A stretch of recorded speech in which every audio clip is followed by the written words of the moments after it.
Movie start होती है तो हमें ईयर 1964 दिखाया जाता है और हम उसी सौंप में एक कपल को देखते हैं। सौंप पर विजिटर आने लग गए थे, जिससे ये जाहिर था कि वहाँ पर जाना अलाउ है। उस कपल में लड़का डेल जो अपनी बेस्ट फ्रेंड सू को शादी के लिए प्रपोज करता है। ये बात सुनकर वो लड़की काफी एक्साइटेड हो जाती है और फिर डेल को वहाँ पर किसी की आवाज सुनाई देती है और जब वो उस आवाज को गौर से सुनता है तो उसे लगता है कि शायद कोई मुसीबत में है, लेकिन वहाँ कोई नहीं था जो मुसीबत में हो, बल्कि वो विक्टर क्राउली था जो डैडी डैडी चिल्ला रहा था। वो उस आवाज के पीछे जाते हुए ढूंढते हैं कि वहाँ कौन है, तो वहाँ पर उन्हें एक हंटर मिलता है और वो हंटर भी किसी की आवाज सुनकर वहाँ पर आया था। वो लोग आपस में भी बातें ही कर रहे होते हैं कि एक हैचेट आता है जो उसका सर ही धड़ से अलग कर देता है। ये देखकर डेल और सू डरते हुए तेजी से वहाँ से भागने लगते हैं, लेकिन विक्टर क्राउली उन्हें भी पकड़ लेता है। पहले तो वो डेल को मारता है और बाद में सू को मार कर उसको कई पार्ट्स में डिवाइड कर देता है। ये तीनों लोग विक्टर क्राउली के पहले शिकार थे और वो रात विक्टर क्राउली के सौंप की पहली रात थी। इसके बाद हमें दिखाया जाता है कि 10 साल पहले होने वाले क्राउली मैसेगर में सिर्फ एक ही सर्वाइवर बचा था और वो था एंड्रियो। एंड्रियो वहाँ पर इसलिए बच गया था क्योंकि उसने बोट में छुपकर अपनी जान बचा ली थी। अगर ये लास्ट सर्वाइवर है तो इसका मतलब है मैरी बेथ भी नहीं बची। एंड्रियो ने उस मैसेगर पे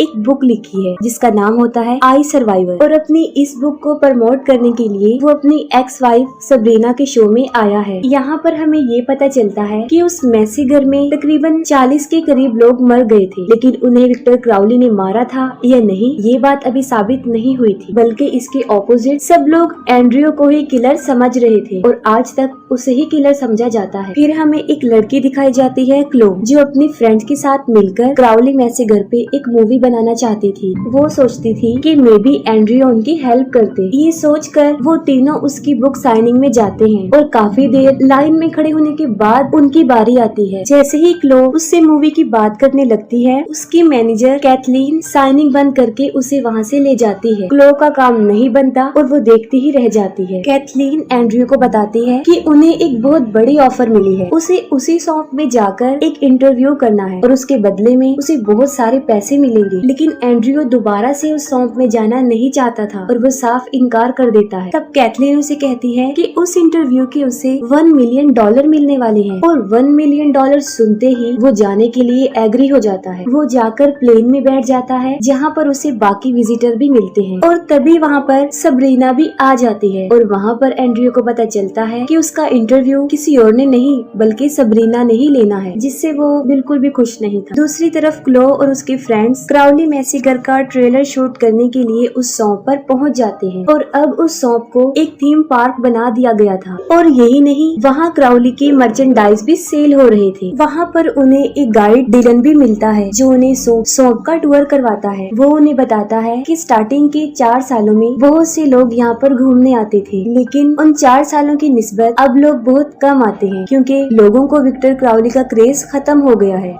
क्लो ने उस कर्ज का पता लगवा लिया था जो मरते हुए शायन ने अपनी नर्स के बच्चे को दिया था जब वो पैदा भी नहीं हुआ था, और उसी कर्ज की वजह से विक्टर क्राउली बना था। लेकिन उसे समझ नहीं आ रही होती कि उस कर्ज को कैसे बोलना है, तो वो यूट्यूब की हेल्प लेती है। यूट्यूब पर उसे बहुत सारी वीडियोस मिल जाती हैं जहाँ पर लोग उस कर्ज के बारे में सिखा रहे थे कि उसे कैसे बोला जाता है। एंड्रियो का प्लेन टेक ऑफ कर चुका था और बाकी सब लोग इंटरव्यू की तैयारी कर रहे थे। उन लोगों ने एंड्रियो का प्लेन से उतरते हुए सौंप को देखने का एक शॉट लेना था और एंड्रियो का मेकअप किया जा रहा था। तब प्लेन बहुत जोर से हिलता है और वो मेकअप आर्टिस्ट जे उसे कहता है कि डरने की कोई बात नहीं, प्लेन इतनी आसानी से क्रैश नहीं होती। बस उसका ये कहना ही था कि वो प्लेन क्रैश हो जाता है। प्लेन में बैठे हुए लोगों में जैच की बॉडी सीधा रोज के सामने आकर गिर जाती है और उसकी ऐसी हालत देखकर वो सब बुरी तरह डर जाते हैं। अभी वो सिचुएशन को समझ ही नहीं पाए थे कि उन्हें प्लेन क्रैश होने की आवाज सुनाई देती है। उनमें से डिलन और रोज प्लेन की तरफ भागते हैं, जबकि पीछे से एलेक्स क्लो को संभालता है। रोज का मोबाइल फोन वहीं गिर जाता है और उसमें क्राउली के कर्स बोलने की वीडियो प्ले थी। दूसरी तरफ प्लेन क्रैश में केसी चेयर के नीचे फंस जाती है। ऑस्टिन उसे वहाँ से निकालने की काफी कोशिश करता है, लेकिन इसका कोई फायदा नहीं होता। वो मदद के लिए पायलट कैबिन में जाता है और देखता है कि दोनों पायलट्स भी मर चुके हैं। इतनी देर में डिलन और रोज भी वहाँ पर पहुँच जाते हैं और वो सब मिलकर केसी को निकालने की बहुत कोशिश करते हैं, लेकिन फिर भी कोई फायदा नहीं होता। आहिस्ता आहिस्ता वहाँ पर पानी भरता जा रहा था और वो पानी में डूब रही थी। डिलन कहता है कि वो बोट तक जाकर औजार ला सकता है, जिससे वो चेयर को काटकर केसी को बचा लेंगे। वो सब प्लेन से बाहर आ जाते हैं और डिलन और एंड्रियो बोट पर जाने लगते हैं और उन्हें किसी की आवाज सुनाई देती है। एंड्रियो जो कि उस आवाज को पहचान लेता है और वो उन सब को प्लेन में वापस जाने के लिए बोलता है। डिलन प्लेन के अंदर वापस जाना नहीं चाहता था, तब एंड्रियो जबरदस्ती उसे अंदर ले जाकर डोर को लॉक कर लेता है। दूसरी तरफ क्लो और एलेक्स को भी वो आवाज सुनाई देती है और वो उसकी आवाज की तरफ ही बढ़ते हैं। वो दोनों विक्टर क्राउली के घर तक पहुंच जाते हैं, जिसे पिछले पार्ट में आरपीजी से डिस्ट्रॉय कर दिया गया था और उसके घर को एक एग्जीबिशन की तरह बना दिया गया था, जहाँ पर क्राउली के सारे औजार नुमाइश के लिए रख दिए गए थे,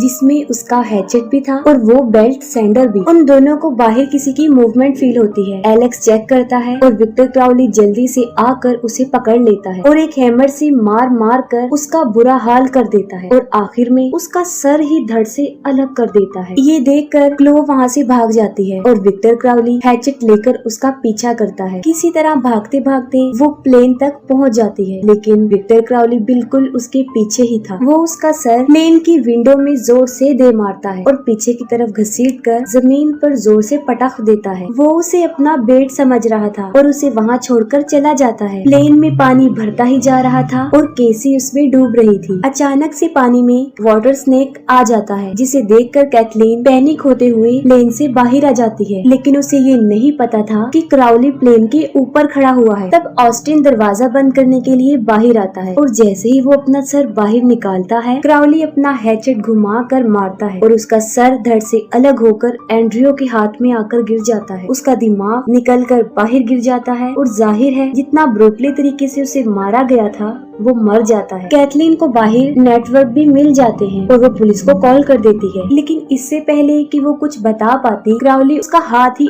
उखाड़ देता है और एक दर्दनाक तरीके से उसको भी मार डालता है। फिर वो क्लो का चेहरा कुचल कर उसे भी मार देता है। प्लेन के अंदर केसी पानी में डूब जाती है और तड़प तड़प कर उसकी भी मौत हो जाती है। अपनी आंखों के सामने उसे तड़पता हुआ देखकर कोई भी उसकी हेल्प नहीं कर पाया और वहीं पर सबरीना और एंड्रियो की बहस हो जाती है। वो कहती है कि कैथलीन ने उससे झूठ बोला था, उसे इस इंटरव्यू के लिए सिर्फ $25,000 मिलने वाले थे। तभी अचानक से कैथलीन की बॉडी एक विंडो पर आ गिरती है और उसके हाथ में मोबाइल था जो बज रहा था। रोज उससे मोबाइल लेती है, लेकिन जब तक वो मोबाइल ले लेती है तब तक कॉल कट हो जाती है, लेकिन वो दोबारा कॉल भी नहीं कर सकते थे क्योंकि उसके मोबाइल में पासवर्ड लगा हुआ था। और तभी वहाँ पर क्राउली आ जाता है और अपनी बेल्ट सैंडर से उस प्लेन को काटने लगता है। लकीली वो वायरिंग को छेड़ देता है, जिससे प्लेन की पावर ऑन हो जाती है। डिलन उन्हें कहता है कि अगर प्लेन में अभी भी पावर बाकी है तो वो उसके इंजन को ऑन कर सकते हैं और वो क्राउली को टरबाइन में धकेल कर उसे मार सकते हैं और वो कैबिन में जाकर इंजन ऑन करने की कोशिश करता है। दूसरी तरफ विक्टर क्राउली प्लेन को काटकर अंदर घुस जाता है, लेकिन वहाँ पर उसे कोई नहीं मिलता क्योंकि जहाँ से प्लेन के अंदर पानी आ रहा था वो सब उसी रास्ते से निकलकर भाग जाते हैं। एंड्रियो बाकी लोगों को भेजकर और डिलोन को बचाने के लिए विक्टर क्राउली को अपने पीछे लगा लेता है। सबरीना और रोज की लड़ाई हो जाती है